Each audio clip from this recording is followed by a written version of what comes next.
I'm a Twitch partner and I really wish I wasn't.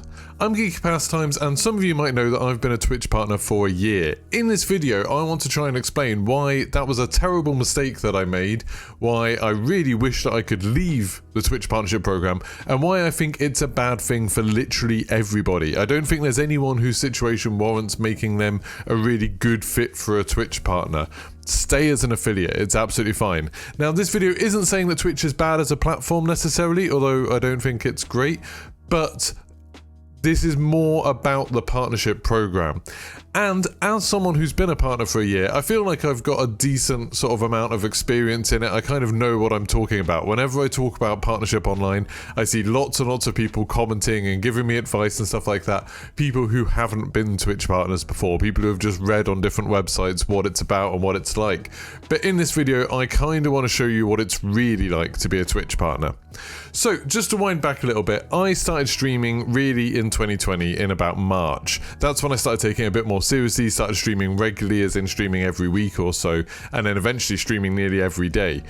Across the summer of 2020, I had a lot of success thanks to the Black Ops Cold War reveal campaign, Pawn Takes Pawn. There were loads of puzzles and we did really well with that. And then I got involved in zombies at the end of the year, loads of Warzone Easter eggs. Lots of stuff went right for me in 2020, so I ended up getting an audience that was on average above 70, not much over 70, but kind of a bit over 70, and that's what you need to become a Twitch partner.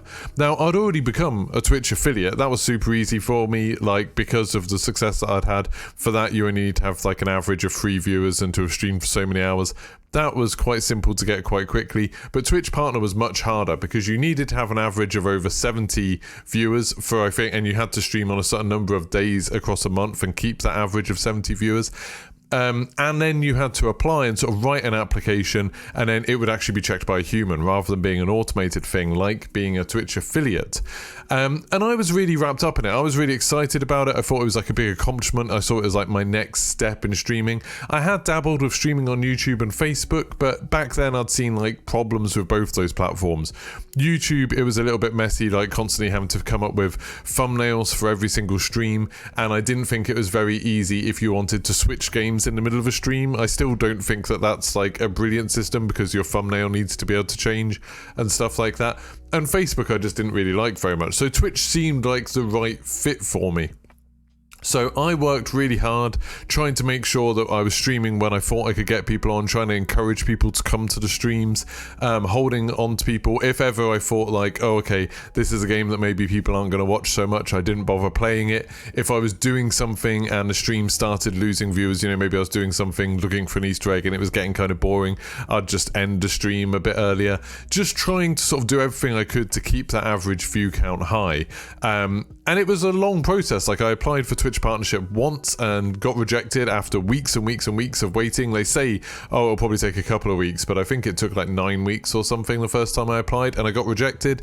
And then you have to wait a month before you can apply again. So then I applied again. And the second time I applied, I was successful, and I was really happy about this. I was like really, really hyper. I was really like excited to just be told like, yes, you've been accepted, you're a proper streamer, that kind of thing. It's like validation. And I think lots of content creators are constantly seeking that validation, whether you get it from views or whether you get it from money or whether you get it from sponsorships or however it works.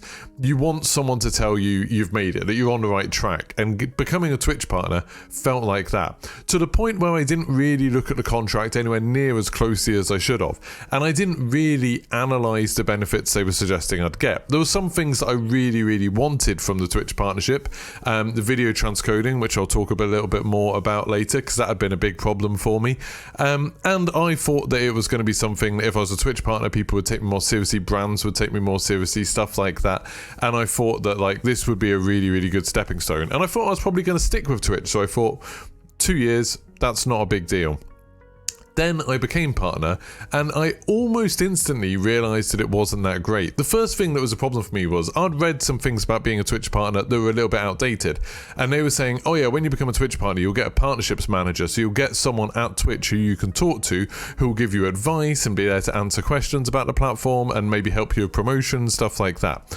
You don't get that anymore. At least in the UK right now, if you become a Twitch partner, and I'm guessing maybe it's different for like really, really big streamers, but for smaller streamers like me, you do not get any kind of point of contact at Twitch. You get a different email address that you can email, and like you can ask questions about that, but that's it. I don't have a person who's in charge of my account. This is very different from conversations I've had with Facebook when they've talked to me about being a partner, and from what I understand of people who actually have contracts with YouTube beyond the sort of YouTube partnership thing, those places seem to actually try to make deals with people where they have somebody, a face that you know, a sort of phone number or an email address that you can contact of a specific person who will help you out.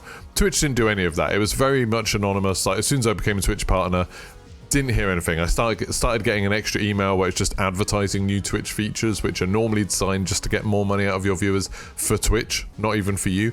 It was very, very kind of disheartening, that side of it, where it's like, oh, okay, there's nothing really different. I had the tick next to my name. I had some new emotes and stuff like that, but that was about it. So at this point in the video, what I want to talk about, first of all, is what are the good things about being a Twitch partner? What are the things that did work out well for me that I sort of gain as a benefit from being a Twitch partner? The big one for me was the video transcoding. So I generally stream at 1080p 60. Not the highest resolution, but Twitch doesn't really let you do high resolutions. But some people can't access that. So some people want to watch in like 720 or 480, especially if they're watching on their phone or something like that. Normally, if you're just a Twitch affiliate, you don't often get access to those transcoding features. So you'll send your stream at 1080p 60, and then Twitch will, if it has a server available, a transcoding server, it will then rehost it in the different resolutions and frame rates for other people. But if there isn't, and more often than not there isn't, people will only be able to watch it at whatever the source upload is, so 1080p 60. And that's like too much for a lot of people, so that stops a lot of people being able to watch, or it like buffers a lot, and there's problems like that. Now, as a Twitch partner, you're guaranteed to always have transcoding, so people can always come on my streams and watch it at whatever quality they want. That sounds like a great thing, but it's worth bearing in mind that YouTube does that by default anyway. Anyone who can stream on YouTube can have access to that. Like, you can choose what quality you want to watch it on. So it's something that's like, for Twitch, it is a bit of a perk, but on other platforms, it doesn't matter. It's not something that's unique to Twitch. The other thing is the checkmark. The checkmark does help, particularly like if I'm messaging in someone's chat that's quite busy, they'll probably pay more attention to me because I've got that checkmark next to my name because I'm a partner. I think it's probably helped a couple of times when I've emailed companies asking for like keys for games and stuff like that to be able to say I'm a Twitch partner. That's probably something that there's like a tiny bit of prestige that makes me stand out against lots of other people. Because as soon as you say you're a Twitch partner, people know, okay, you must have some kind of audience and stuff like that.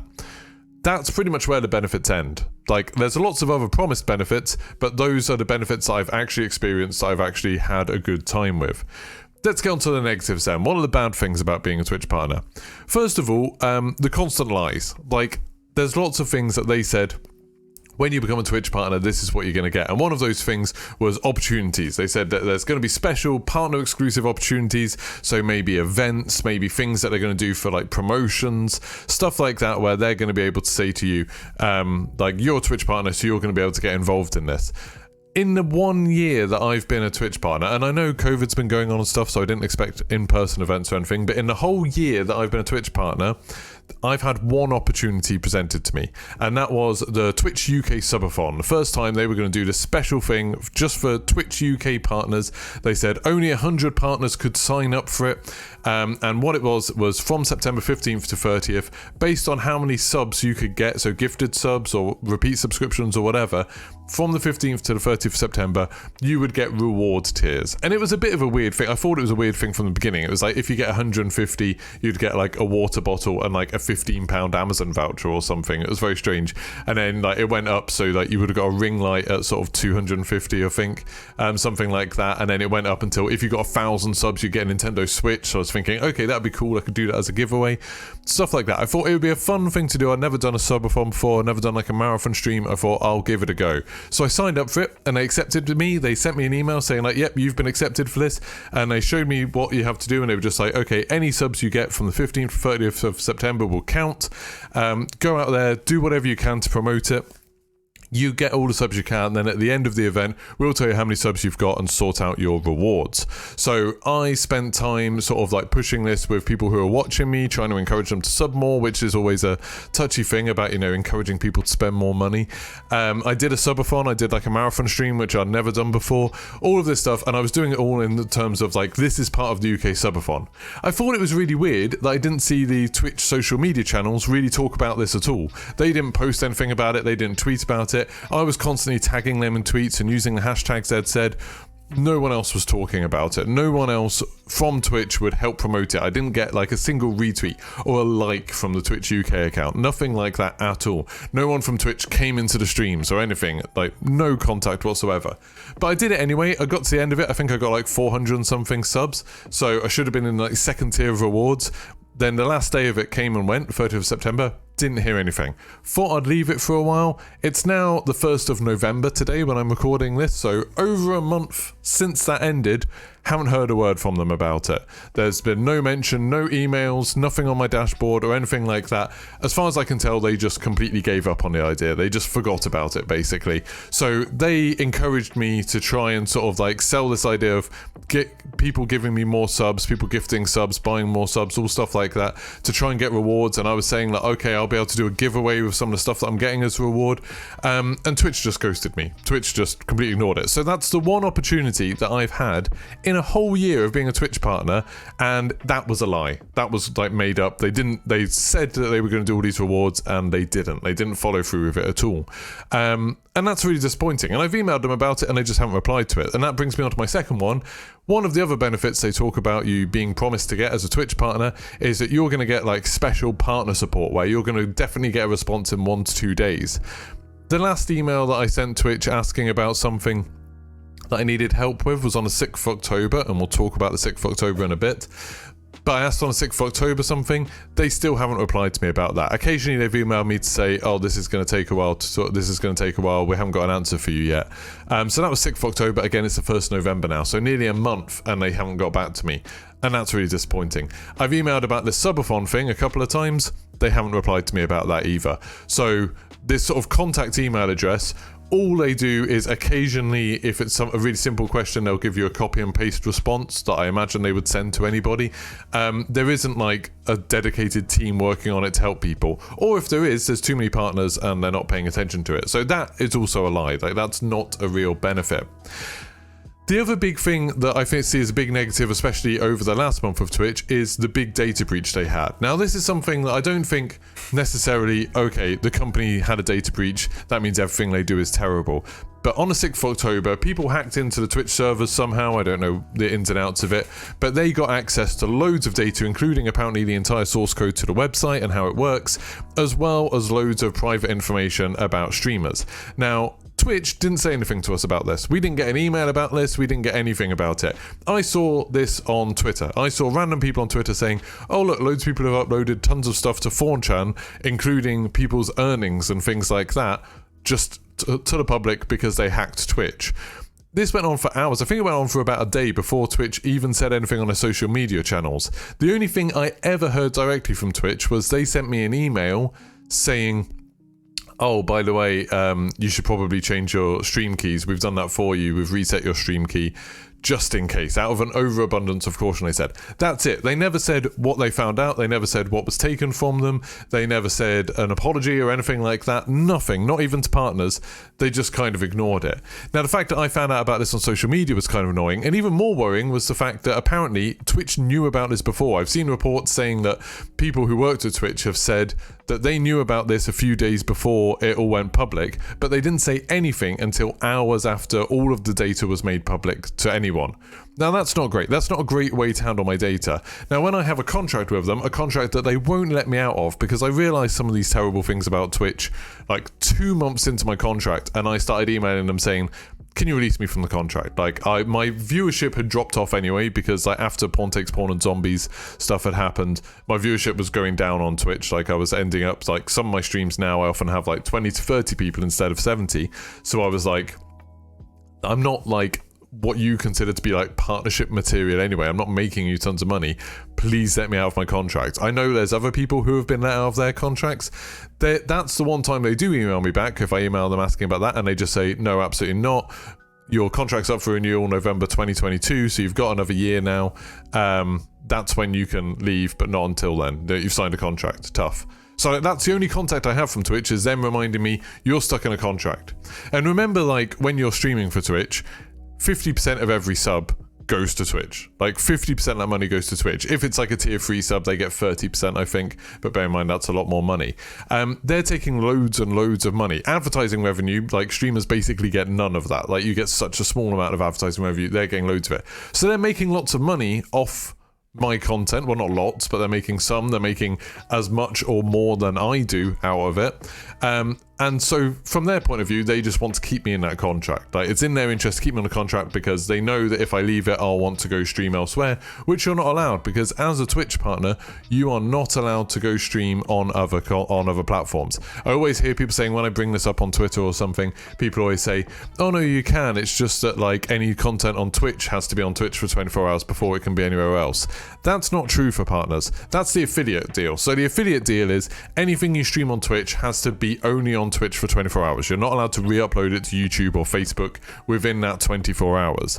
As a partner, you are not allowed to make gaming video content on any other platform if it's live. So you're allowed to do YouTube videos, that's fine, but you're not allowed to stream on Facebook or YouTube anything to do with gaming at all. You can't do those kind of live streams. And so that means they've locked me down because they lulled me into this idea of like being a Twitch partner being really good. They tricked me, I see it as being tricked into signing that contract for 2 years, saying that like, yeah, there's going to be all these crazy opportunities, you're going to have like better support and all of that sort of stuff, which none of that was true. And now I'm stuck there. Like now I have to stream on Twitch for the next year. Now, if they let me out of the contract, you know, if they said, okay, because of the data breach, and I've emailed them about that saying like, look, you lost a load of data, you clearly broke the contract by not looking after my data, or because they backed out of that opportunity, the one opportunity they've given me, the fact that they didn't come through with the rewards and the prizes that they promised.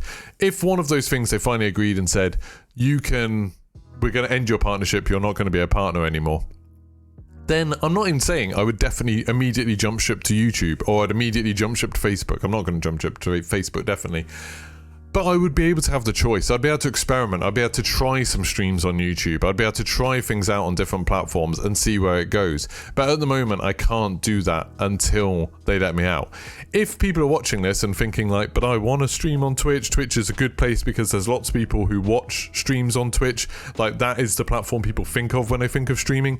Absolutely fine. Be a Twitch affiliate. You get basically the same deal financially, but you're not restricted. You can always change your mind whenever you want. So stay Twitch affiliate. You're really not going to gain anything from being partner or anything that I think is really worth it. I don't think the checkmark's worth it. And the video transcoding, I'm like shocked that it's not just a basic feature for absolutely everybody. Now, at the end of this video, I just wanted to make it clear what happens if I just leave my contract, if I just break my contract. Because this is the other thing that comes up a lot. People say to me, well, just break your contract then. Just like leave it, just like, you know, play some DMCA'd music or like break the Twitch terms of service or just stream on YouTube and see if they catch you, because they probably won't notice. The problem with doing that is there's a clause in the contract that says if you do break the contract, so if I break the contract, they are allowed to take 90 days of my earnings back from me. So they can take the last 3 months of payments from me. Now, since I'm doing this full time, that's my wage, like that's my income, or at least, you know, half of it. They could take the last 3 paychecks from me and claim that back and sue me for them, I'm assuming, because I've signed a contract saying that they can do that. So that's why I can't just break the contract. I need them to release me, or I need them to at least say they're not going to do that they're not going to take the last 3 months, which absolutely sucks.